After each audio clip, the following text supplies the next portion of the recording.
ಚಿಕ್ಕಮ್ಮ ಚಿಕ್ಕಮ್ಮ ಚಿಕ್ಕಮ್ಮ ಚಿಕ್ಕಮ್ಮ ಚಿಕ್ಕಮ್ಮ ನಾನು ಮುತ್ತು ಬಂದಿದ್ದೀನಿ ಬಾಗ್ಲು ತೆಗೀರಿ ಚಿಕ್ಕಮ್ಮ ಚಿಕ್ಕಮ್ಮ ನಿಮ್ ಮಗನ ಮೇಲೆ ನೀವೇ ಕೋಪ ಮಾಡ್ಕೊಂಡ್ರೆ ಹೇಗೆ ಚಿಕ್ಕಮ್ಮ ನೀವ್ ಈ ರೀತಿ ಇರೋದು ನನ್ನ ಕೈ ನೋಡಕ್ ಆಗ್ತಿಲ್ಲ ದಯವಿಟ್ಟು ಡೋರ್ ಓಪನ್ ಮಾಡಿ ಚಿಕ್ಕಮ್ಮ ಚಿಕ್ಕಮ್ಮ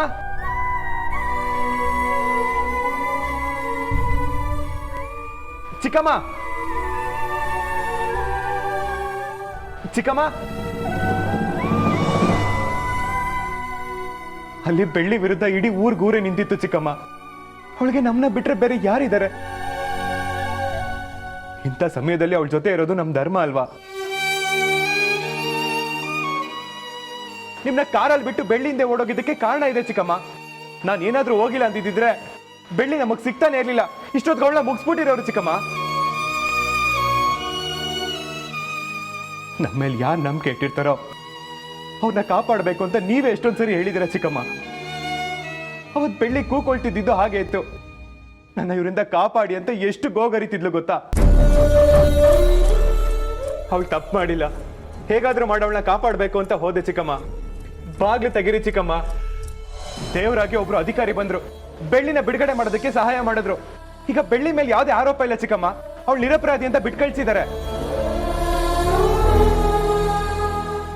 ಹೀಗೆ ಹೇಳಿ ಚಿಕ್ಕಮ್ಮ ನೀವು ಹೇಳಿ ನಾನು ಮಾಡಿದ್ ಸರಿನಾ ತಪ್ಪ ನಿಮ್ನ ಅವಮಾನ ಮಾಡ್ಬೇಕು ಅನ್ನೋ ಯಾವ ಉದ್ದೇಶನೂ ನನಗಿಲ್ಲ ಚಿಕ್ಕಮ್ಮ ದಯವಿಟ್ಟು ನನ್ನ ಮಾತು ಕೇಳಿ ಡೋರ್ ಓಪನ್ ಮಾಡಿ ಚಿಕ್ಕಮ್ಮ ಚಿಕ್ಕಮ್ಮ ಚಿಕ್ಕಮ್ಮ ನಿಮ್ಗೆ ನನ್ನ ಮೇಲೆ ಕೋಪ ಇದ್ರೆ ಹೊಡಿರಿ ಬಡಿರಿ ಸಾಯಿಸಿ ಆದ್ರೆ ಈ ತರ ಮೌನವಾಗಿ ಮಾತ್ರ ಇರಬೇಡಿ ಅದೇನೇ ಇದ್ರು ಮಾತಾಡಿ ಬಗೆಹರಿಸೋಣ ಕೈ ಮುಗಿತೀನಿ ಆಚೆ ಬನ್ನಿ ಚಿಕ್ಕಮ್ಮ ಚಿಕ್ಕಮ್ಮ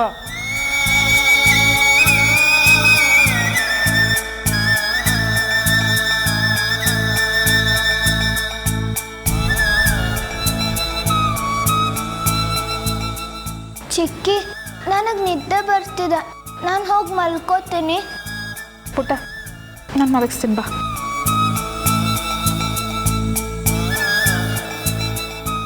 ಚಿಕ್ಕಮ್ಮ ನೀವು ಈ ರೀತಿ ಮುನ್ಸ್ಕೊಂಡ್ರೆ ನಾನು ಏನಂತ ಅರ್ಥ ಮಾಡ್ಕೊಳ್ಳಿ ದಯವಿಟ್ಟು ಡೋರ್ ಓಪನ್ ಮಾಡಿ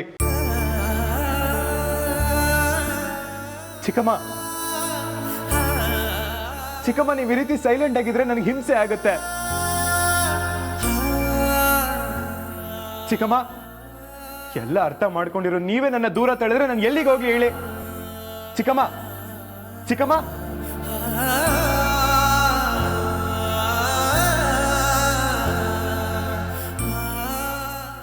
ಚಿಕ್ಕಮ್ಮ ಮಾತಾಡಿ ಚಿಕ್ಕಮ್ಮ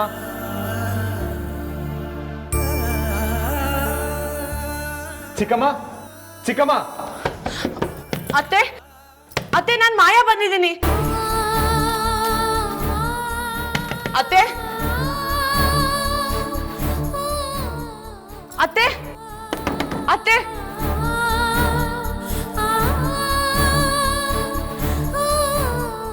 ಅತ್ತೆ ಇಷ್ಟು ದಿನ ನೀವು ತೀರ್ಕೊಂಡಿದ್ದೀರ ಅಂತ ನಾವೆಲ್ಲರೂ ನಂಬಿದ್ವಿ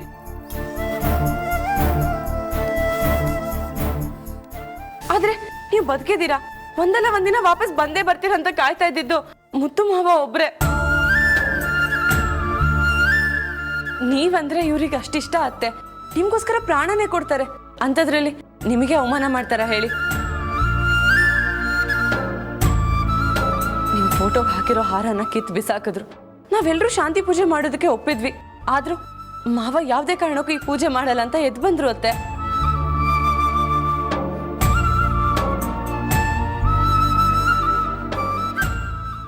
ಆಗಿದ್ದಾಯ್ತು ಆರಾಮಾಗಿರೋಣ ಅಂತ ಇವ್ರು ಯಾವತ್ತೂ ಅನ್ಕೊಳ್ಳಿಲ್ಲ ಕೊನೆವರೆಗೂ ನಿಮ್ ನೆನ್ಪಲ್ಲೇ ಕಾಯ್ತಾ ಇದ್ರು ಅತ್ತೆ ಇವ್ರಿಗಿರೋ ಒಳ್ಳೆ ಮನ್ಸಿಂದನೇ ನಿಮ್ಗೆ ಏನೂ ಆಗದೆ ವಾಪಸ್ ಬಂದಿದ್ದೀರಾ ಚಿಕ್ಕಮ್ಮ ಎಲ್ಲೇ ಇದ್ರು ಚೆನ್ನಾಗಿರ್ಲಿ ಖುಷಿಯಾಗಿರ್ಲಿ ಅಂತ ಇರೋ ಬರೋ ದೇವ್ರ ಹತ್ರ ಎಲ್ಲ ಬೇಡ್ಕೊಂಡ್ರು ಅತ್ತೆ ನನಗೆ ಗೊತ್ತಿರೋ ಪ್ರಕಾರ ಮುತ್ತುಮಾವ ದೇವ್ರ ಹತ್ರ ಬೇಡ್ಕೊಡೋದು ಒಬ್ರಿಗೋಸ್ಕರ ಅಷ್ಟೇ ಅದು ನಿಮ್ಗೋಸ್ಕರ ಮಗ ಏನೇ ತಪ್ಪು ಮಾಡಿದ್ರು ತಾಯಿ ಕ್ಷಮಿಸ್ತಾಳಂತೆ ಆದ್ರೆ ನೀವ್ ಯಾಕಿನ್ನೂ ಕೋಪದಲ್ಲಿದ್ದೀರಾ ಅಂತ ನನಗೆ ಅರ್ಥ ಆಗ್ತಿಲ್ಲ ದಯವಿಟ್ಟು ಒಂದೇ ಒಂದ್ಸಲ ಆಚೆ ಬಂದು ಮುತ್ತು ಮಾವನ್ ಮುಖ ನೋಡಿ ಅತ್ತೆ ಅವರು ನಿಮ್ಗೋಸ್ಕರ ನಿಮ್ ಜೊತೆ ಮಾತಾಡೋದಕ್ಕೋಸ್ಕರ ಕಾಯ್ತಾ ಇದ್ದಾರೆ. ಅತ್ತೆ ಅತ್ತೆ ಹೇ, ನಾನು ಆಗಿಂದ ನೋಡ್ತಾ ಇದ್ದೀನಿ. ಏನ್ ನಿಂದು? ಚಿಕ್ಕಮ್ಮ ಮಾತಾಡ್ತಿಲ್ಲ, ನನ್ ಪರ ವಕಾಲತ್ ಬಯಸ್ಕೊಂಡ್ ಅಂತ ನನ್ನ ಹತ್ರ ಹೇಳಿದ್ನ. ನಿನ್ ಕೆಲ್ಸ ಎಷ್ಟಿದೆಯೋ ಅಷ್ಟು ನೋಡ್ಕೋ. ನನ್ ವಿಚಾರಕ್ಕೆ ಬಂದ್ರೆ ನಾನು ಮನುಷ್ಯನೇ ಆಗಿರಲ್ಲ. ಚಿಕ್ಕಮ್ಮ ಚಿಕ್ಕಮ್ಮ, ಡೋರ್ ಓಪನ್ ಮಾಡಿ ಚಿಕ್ಕಮ್ಮ. ನೀವೀಗ ಡೋರ್ ಓಪನ್ ಮಾಡಿಲ್ಲ ಅಂದ್ರೆ ನಾನು ಡೋರ್ ಹೊಡ್ಕೊಂಡು ಬರ್ತೀನಿ. ಚಿಕ್ಕಮ್ಮ ಚಿಕ್ಕಮ್ಮ ಚಿಕ್ಕಮ್ಮ. ಅತ್ತೆ, ಮಾವ ಇಲ್ಲಿವರೆಗೂ ನಿಮ್ಮ ಮಾತು ಕೇಳ್ಕೊಂಡೇ ಬಂದಿದ್ದಾರೆ. ಇನ್ಮೇಲೂ ನಿಮ್ಮ ಮಾತು ಮೀರಲ್ಲ ಅನ್ನೋ ನಂಬಿಕೆ ನನಗಿದೆ ಅತ್ತೆ. ಏನೇ ಆದ್ರೂ ಮಗನ ಮಗ ಅಲ್ಲ ಅನ್ನೋಕ್ಕಾಗಲ್ಲ ಅಲ್ವಾ? ನೀವೊಂದು ಸ್ವಲ್ಪ ತಾಳ್ಮೆಯಿಂದ ಯೋಚನೆ ಮಾಡಿ ಅತ್ತೆ, ಆಗ ನಿಮ್ಗೆ ಎಲ್ಲ ಅರ್ಥ ಆಗುತ್ತೆ. ದಯವಿಟ್ಟು ಒಂದ್ಸಲ ಆಚೆ ಬನ್ನಿ ಅತ್ತೆ. ಮುತ್ತು ಮಾವ ನಿಮ್ಗೋಸ್ಕರ, ನಿಮ್ಮನ್ನ ಮಾತಾಡ್ಸೋದಕ್ಕೋಸ್ಕರ ಹೇಗೆ ಕಾಯ್ತಿದ್ದಾರೆ ನೋಡಿ. ಚಿಕ್ಕಮ್ಮ, ನೀವು ಮಾತಾಡದೆ ಕೊಡ್ತಿರೋ ಶಿಕ್ಷೆನೆ ಸಾಕು. ನೀವು ಇದೇ ರೀತಿ ನಡ್ಕೊಂಡ್ರೆ ನನ್ನ ಉಸಿರು ನಿಂತೋಗುತ್ತೆ. ದಯವಿಟ್ಟು ಆಚೆ ಬನ್ನಿ ಚಿಕ್ಕಮ್ಮ.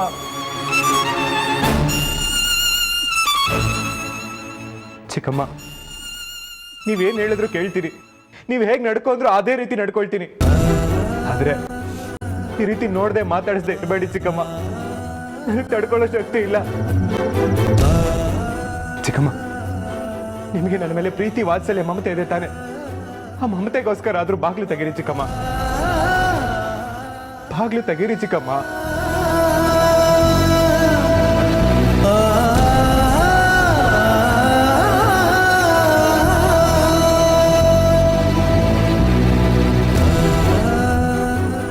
ಚಿಕ್ಕಮ್ಮ ಚಿಕ್ಕಮ್ಮ, ಬಾಗ್ಲು ತೆಗೀರಿ ಚಿಕ್ಕಮ್ಮ. ಚಿಕ್ಕಮ್ಮ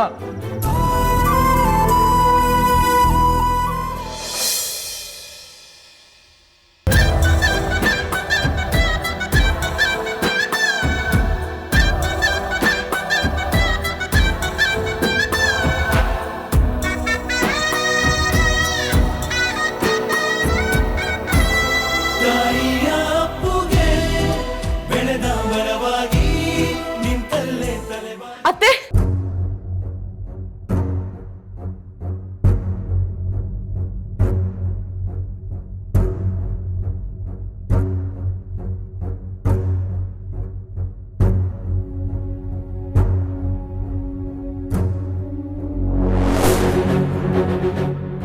ಚಿಕ್ಕಮ್ಮ,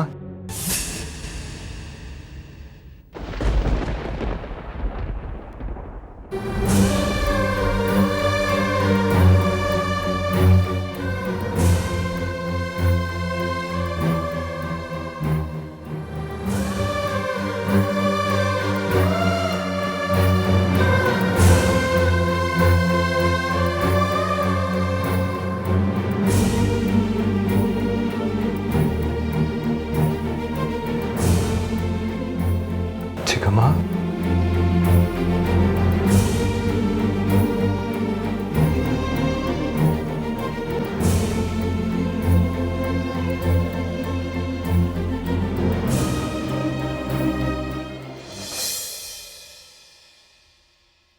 ನನ್ನ ಕ್ಷಮಿಸಿ ಚಿಕ್ಕಮ್ಮ.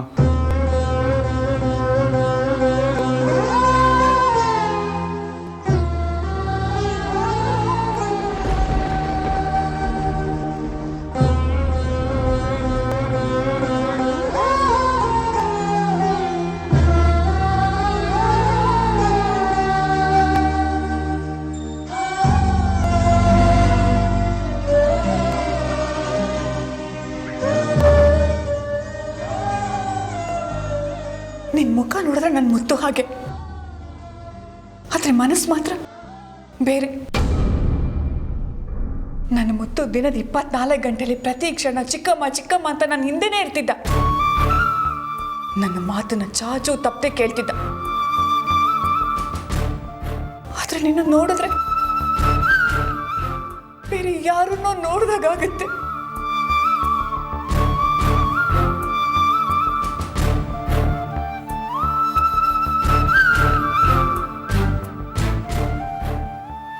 ಇನ್ ಮುಂದೆ ನಾನು ನಿಮ್ಮ ಮನೇಲಿ ಹೇಗಿರ್ಲಿ? ಇಷ್ಟು ವರ್ಷ ನಾನು ಇಟ್ಟಿದ್ದ ನಂಬಿಕೆ ಸುಳ್ಳಾಗೋಯ್ತಲ್ಲ. ಚಿಕ್ಕಮ್ಮ ಚಿಕ್ಕಮ್ಮ, ಸತ್ಯ ಮಾಡಿ ಹೇಳ್ತೀನಿ ಚಿಕ್ಕಮ್ಮ, ನಿಮ್ನ ಬಿಟ್ರೆ ನನಗೆ ಯಾರು ಇಲ್ಲ ಚಿಕ್ಕಮ್ಮ. ಮಾತಲ್ಲಿ ಮಾತ್ರ ಹೇಳ್ತೀಯ ಮುತ್ತು. ಹೆತ್ತ ಮಗನೇ ಸಾಕಿದ ಮಗನೇ ಅಂತ ನಿರೂಪಿಸ್ಬಿಟ್ಟಿಯಲ್ಲಪ್ಪ. ಏನಂದ್ರಿ? ನಾನ್ ನಿಮ್ಮ ಮಗ ಅಲ್ವಾ? ನಾನ್ ನಿಮ್ಮ ಮಗ ಅಲ್ವಾ? ಇಷ್ಟು ದಿನ ನಿಮ್ಮ ನೆರಳಲ್ಲಿ ನಿಮ್ ಕೈ ತುತ್ತಿನ ಬೆಳೆದಿದ್ದೀನಿ. ಅದೇಗ್ ಚಿಕ್ಕಮ್ಮ ನನ್ನ ಮಗ ಅಲ್ಲ ಅಂತೀರಾ? ಸರಿ, ನಿಮ್ ಮಗ ಅಂತ ನಿರೂಪಿಸೋದಕ್ಕೆ ಏನ್ ಮಾಡ್ಬೇಕು ಹೇಳಿ ಈಗ? ಹಾಗಾದ್ರೆ ನಾನು ಹೇಳಿದ ಮಾತನ್ನ ನೆರವೇರಿಸ್ತೀಯಾ? ನನ್ನ ಪ್ರಾಣ ಕೊಟ್ಟಾದ್ರೂ ಸರಿ, ಆ ಮಾತನ್ನ ನಡೆಸ್ಕೊಡ್ತೀನಿ. ಅದೇನು ಅಂತ ಹೇಳಿ ಚಿಕ್ಕಮ್ಮ. ಆ ಬೆಳ್ಳಿ ಈ ಮನೆಗೆ ಬಂದ್ಮೇಲೆ ಪ್ರತಿಯೊಂದರಲ್ಲೂ ನಮಗೆ ಕಷ್ಟಗಳು, ತೊಂದರೆಗಳು ಎದುರಾಗ್ತಿದೆ.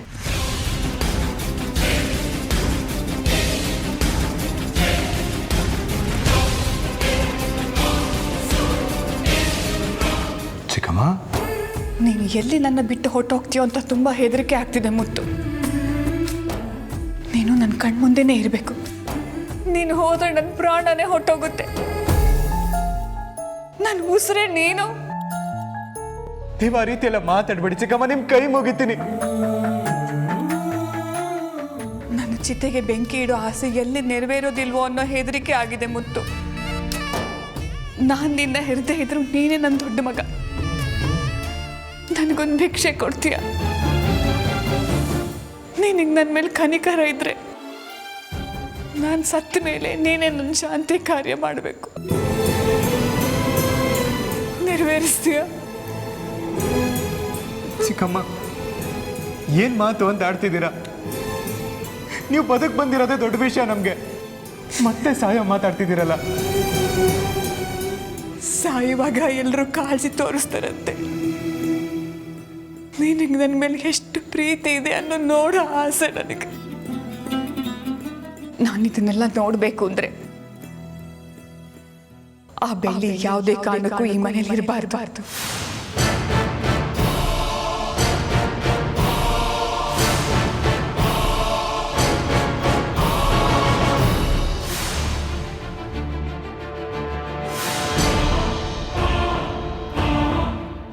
ಈಗಿಂದೀಗಲೇ ಬೆಳ್ಳಿನ ಮನೆಯಿಂದ ಹೊರಗಡೆ ಕಳಿಸು.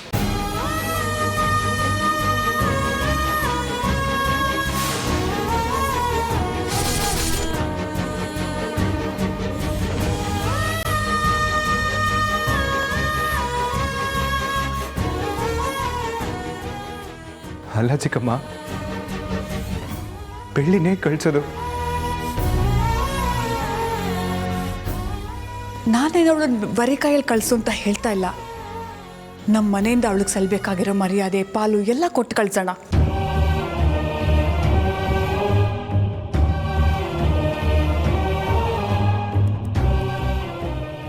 ನಾನು ಅವಳ ಹೇಗೆ ಚಿಕ್ಕಮ್ಮ? ನಿನ್ನ ಮಗ ಅಂತ ನಿರೂಪಿಸೋದಕ್ಕೆ ಏನು ಬೇಕಾದರೂ ಮಾಡ್ತೀನಿ ಅಂತೆ. ಈಗ ನೋಡಿದ್ರೆ ಹೀಗೆ ಮಾತಾಡ್ತಾ ಇದೆಯಲ್ಲ ಮುತ್ತು. ಈ ಚಿಕ್ಕಮ್ಮ ಯಾಕಾದ್ರೂ ಬದುಕು ಬಂದ್ಲೋ, ಇವಳಿಗೆ ಯಾಕಾದ್ರೂ ಮಾತು ಕೊಟ್ನೋ ಅಂತ ಅನಿಸ್ತಿದ್ಯಾ? ಹೋಗ್ಲಿ ಬಿಡು.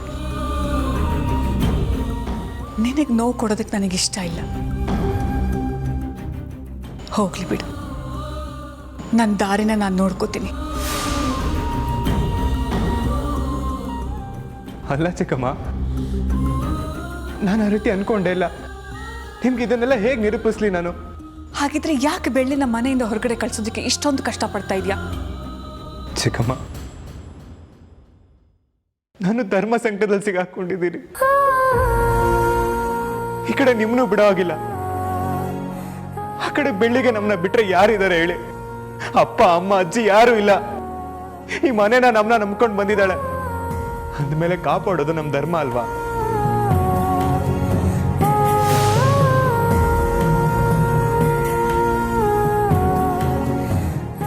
ನಿನ್ನ ನಂಬಿಕೊಂಡು ಬೆಳ್ಳಿ ಹೇಗೆ ಈ ಮನೆಗೆ ಬಂದಿದ್ದಾಳೋ, ನನ್ನ ನಂಬಿಕೊಂಡು ಮಾಯಾನೂ ಈ ಮನೆಗೆ ಬಂದಿದ್ದಾಳೆ. ಅವಳಿಗೇನಂತ ಉತ್ತರ ಕೊಡ್ಲಿ?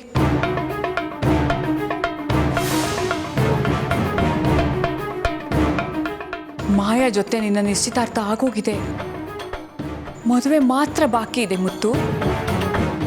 ಅವಳಿಗೆ ನೀನೇ ಈ ಮನೆ ಸೊಸೆ ಅಂತ ಹೇಳಿದ ಒಂದೇ ಒಂದು ಮಾತನ್ನ ನಂಬ್ಕೊಂಡು ಅವಳು ಇಲ್ಲಿ ಉಳ್ಕೊಂಡಿದ್ದಾಳೆ.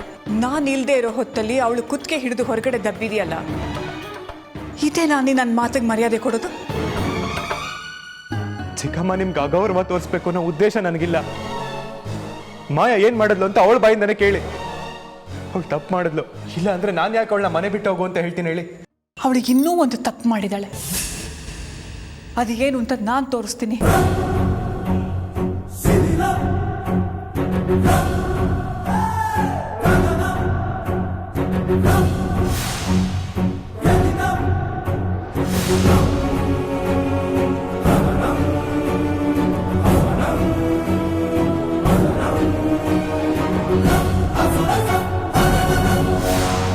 ನೀನೇ ಅವಳ ಗಂಡ ಅಂತ ಮನಸ್ಸಲ್ಲಿ ಅಂದ್ಕೊಂಡು ಅವಳ ಕೈಯಾರೆ ಅವಳೇ ತಾಳಿ ಕಟ್ಕೊಂಡಿದ್ದಾಳೆ.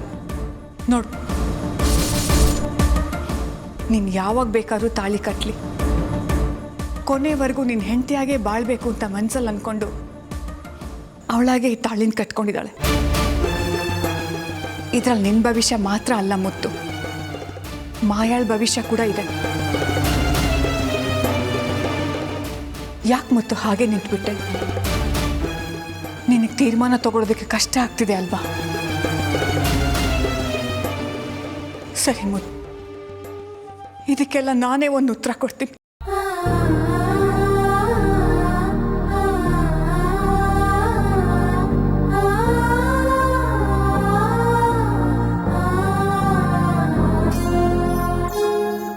ಈ ಪ್ಲೇಟ್ ಯಾವ್ದು ಗೊತ್ತಾ ಚಿಕ್ಕಮ್ಮ? ಈ ಪ್ಲೇಟ್ ಯಾವ್ದು ನೆನಪಿದೆಯಾ ನಿಮ್ಗೆ? ನಾನು ಚಿಕ್ಕವನಿರ್ಬೇಕಾದ್ರೆ ಇದೇ ಪ್ಲೇಟಲ್ಲಿ ನೀವು ನನಗೆ ಊಟ ಮಾಡಿಸ್ತಿದ್ದು. ಈ ಲೋಟ ನೆನಪಿದ್ಯಾ?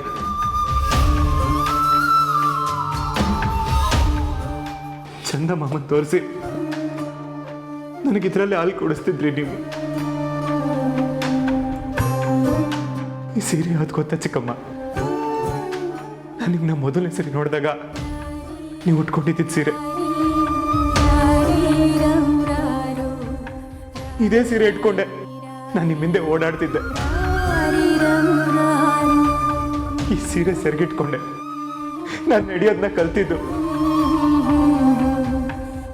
ಇದನ್ನೇ ಎಷ್ಟು ಜೋಪಾನ ಮಾಡಿದ್ದೀನಿ ಅಂದ್ರೆ ಜೀವಂತವಾಗಿರೋ ನಿಮ್ಮನ್ನು ಎಷ್ಟು ಜೋಪಾನ ಮಾಡ್ತೀನಿ ನಿಮಗೆ ಗೊತ್ತಿಲ್ಲದೆ ಇದನ್ನು ನಾನು ತೆಗೆದಿಟ್ಟಿದ್ದೆ. ಇದರಲ್ಲಿ ನನ್ನ 1000 ನೆನಪಿದೆ ಚಿಕ್ಕಮ್ಮ. ಇದರಲ್ಲಿ ನಾನು ಉಸಿರಿದೆ. ನನ್ನ ಉಸಿರೇ ನೀವಾಗಿರ್ಬೇಕಾದ್ರೆ ನಿಮ್ಮ ಉಸಿರನ್ನ ಹೇಗೆ ನಿಲ್ಲಿಸ್ಲಿ ಚಿಕ್ಕಮ್ಮ? ನಾನು ನಿಜವಾಗ್ಲೂ ನಿಮ್ಮನ್ನ ಅಷ್ಟು ಇಷ್ಟಪಡ್ತೀನಿ ಚಿಕ್ಕಮ್ಮ. ನನ್ನ ಪ್ರೀತಿಲಿ ಸುಳ್ಳಿಲ್ಲ.